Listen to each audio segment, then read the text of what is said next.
In this tutorial, we will use Blend Submesh Positions modifier with text.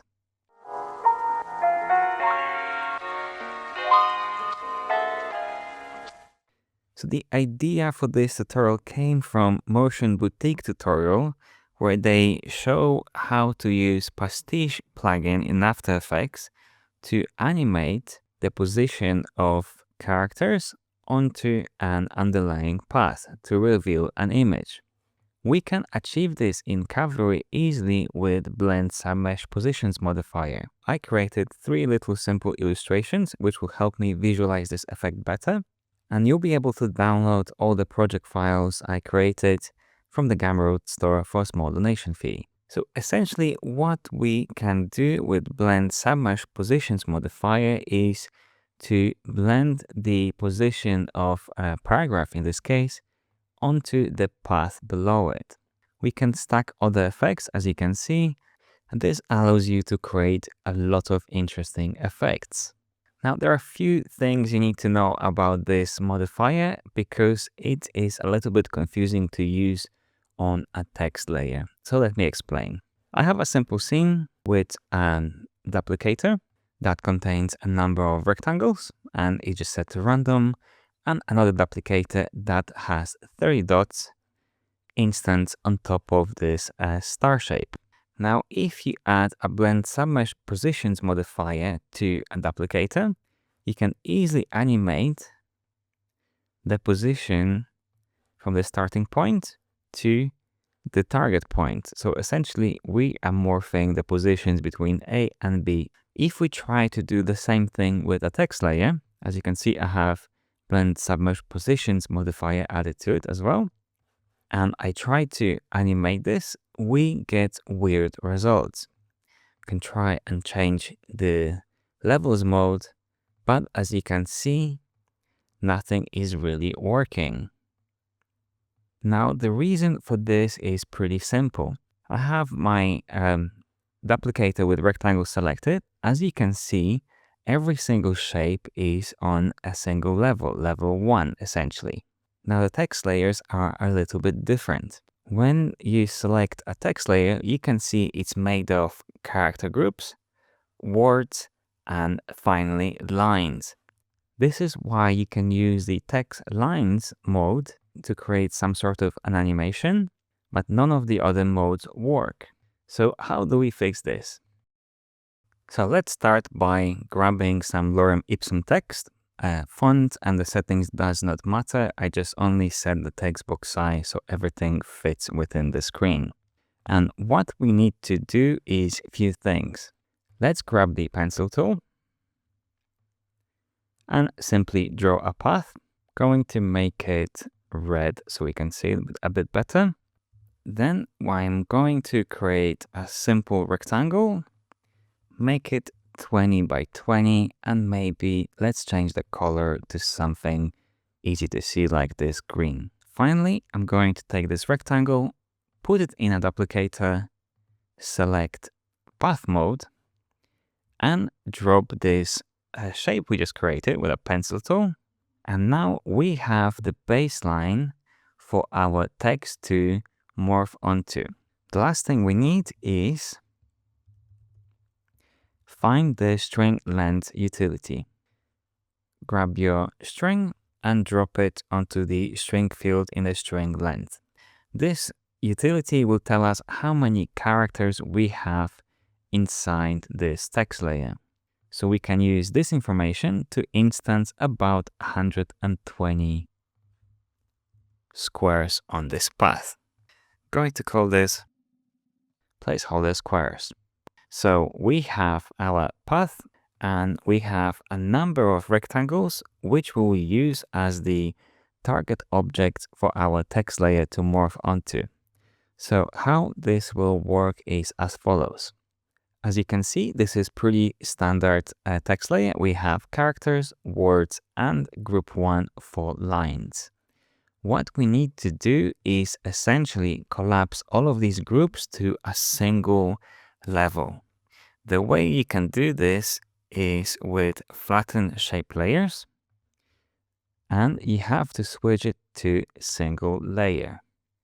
when you select the text layer, as you can see, every single character is on its own level, essentially on the same level 1. Now, you can simply add blend submesh position modifier to the text layer, select it, drop your duplicator, switch the text from lines to custom and select level 1, and now everything will morph as it should. However, the positions differ because text layer has different position to our path itself. So what we need to do is simply check use global positions.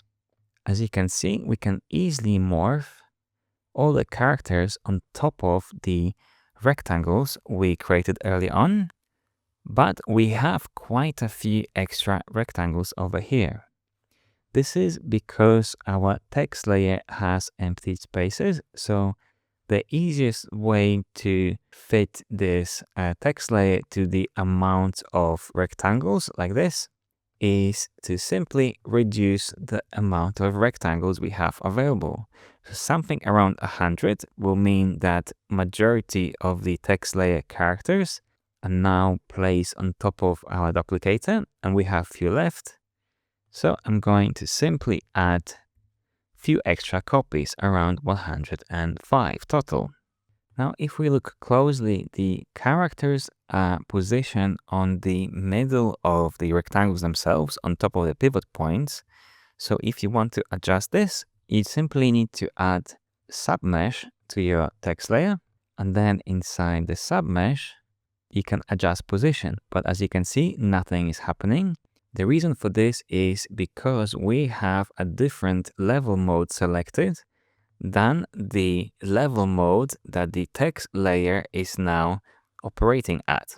So if I switch this mode to custom and set the start and end to 1, so now I can easily adjust the position of these characters and offset them accordingly so they can begin at the very start of the path itself. Now, if you want to animate this, you can simply add keyframes to the blend property, zero it out, select both keyframes, go to graph editor, right click, Bezier, and just squeeze them out like this. And to make this more interesting, because at the moment everything animates at the same time, we can simply add something like a random to time offset, and we can set random delay per character using min and maximum values. So I'm going to switch this to maybe -20, and this will mean that some of the characters will travel first while the other ones follow.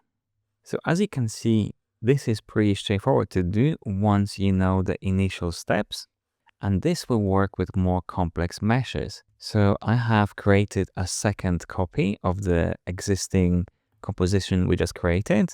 And if you have your own mesh, like for example, I have a little monster, you can copy it and paste it inside the Cavalry.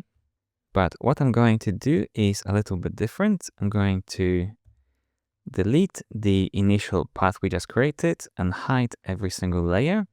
And you can use, for example, the pencil tool to, let's just draw a character and maybe add some eyes. I'm going to create like X over here, one here.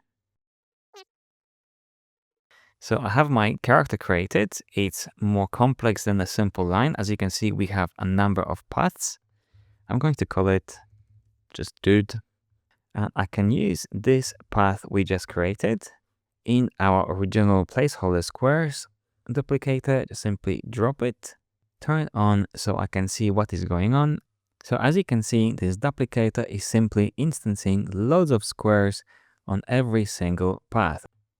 So now, since our blend submesh position modifier is still using the placeholder squares, so this should mean that if we turn off our squares and hide the path and simply turn on the text layer, we can create the following animation. So it fits perfectly onto our character we just drawn. Now I just duplicated the composition with our dude we just drawn to version 3. I'm going to delete it for now, go back to frame 0, and let me show you what happens if you copy and paste a layer from Illustrator. We get this pop-up window.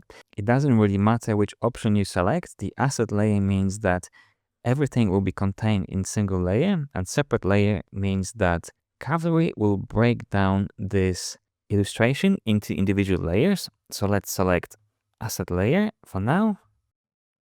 Going to call it blob, and we're going to do the same thing as before, just hide the text layer for now.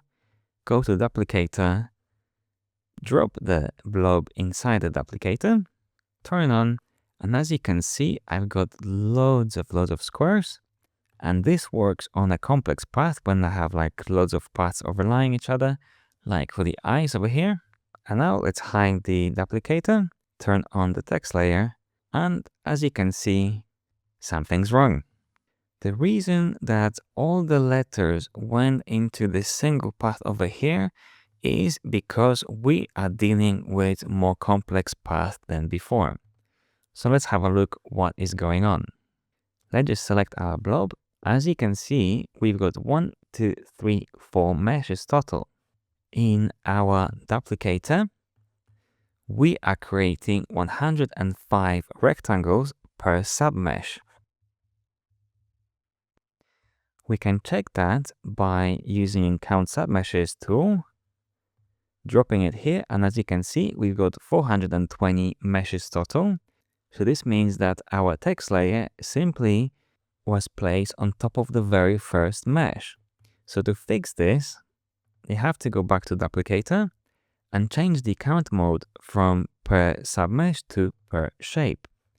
This means that Duplicator will instance 105 meshes total on the entire shape rather than per submesh. So let's check our count submeshes, and we can see we've got 105 squares total. So let's turn everything off, and as you can see, we've got our animation working perfectly with more complex shape. And finally, let me just copy this shape again, go back to Cavalry, paste it, and select Separate Layers. As you can see, the Cavalry pasted this shape as individual layers. I'm going to turn off all the other layers so you can see it better. So now if you want to use these layers inside your duplicator, when you drag and drop the folder, all the squares will be placed directly in the middle. The reason for this is that the folders themselves, they don't have any mesh data. To fix this, you have to create custom shape, drag your folder over here into the input shape box. Going to name this as blob layers. I can hide the folder, and as you can see, our path is still visible. Select the duplicator and drop the custom shape. And now duplicator instances 105 squares on top of our path, just like before when we had only a single layer. Instead of separate layers, each layer for a single path for all of these guys over here. So I'm going to hide this and hide this as well, turn on our text layer, and again, everything is working perfectly. I hope this was useful.